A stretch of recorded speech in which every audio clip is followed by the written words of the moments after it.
77वा प्रजासत्ताक दिन संपूर्ण देशभर उत्साहामध्ये साजरा होत आहे।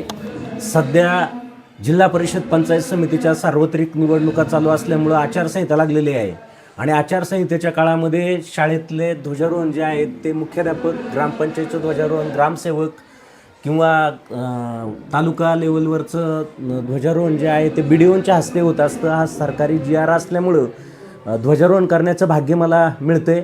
आमचे काही निकष असतात की जो ध्वजारोहण करणारा आहे तो शाळेचा माजी विद्यार्थी असावा, कुठल्या तरी क्षेत्रामध्ये त्याने काम केलेलं असावं। योगायोग असा की मी या शाळेचा माजी विद्यार्थी आहे, शिक्षकही होतो आणि मुख्याध्यापक म्हणून देखील पदभार स्वीकारण्याचं भाग्य मला मिळालं। 31 मेला मी रिटायर होतो आहे। अवघे 4 महिने उरलेले आहेत आणि या पार्श्वभूमीवर योगायोगाने मला हा ध्वजारोहण करण्याचा सन्मान मिळाला। त्याबद्दल मी भाग्यवान समजतो स्वतःला। ओके, धन्यवाद।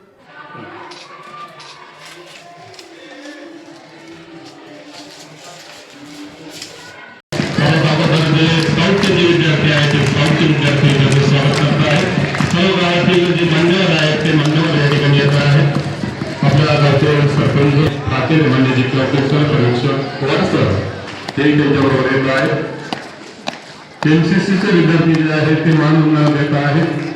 जगामध्ये 7व्या क्रमांकाचं क्षेत्रफळ डिलेक्टर साहेब, ग्रामपंचायत विजय बाळासाहेब आवटी, मिलिंद आवटी या ठिकाणी सर्व गावातील मान्यवर, गंगाळे गुरुजी, विनोद गंगाळे, बंटी आवटी, MD गंगाळे, सर्व रायकर सर या सर्वांचं या ठिकाणी आणि आपल्या गावचे सुपुत्र आणि तालुक्याचे माजी सभापती दीपक आवटी यांचे या ठिकाणी विद्यालयामध्ये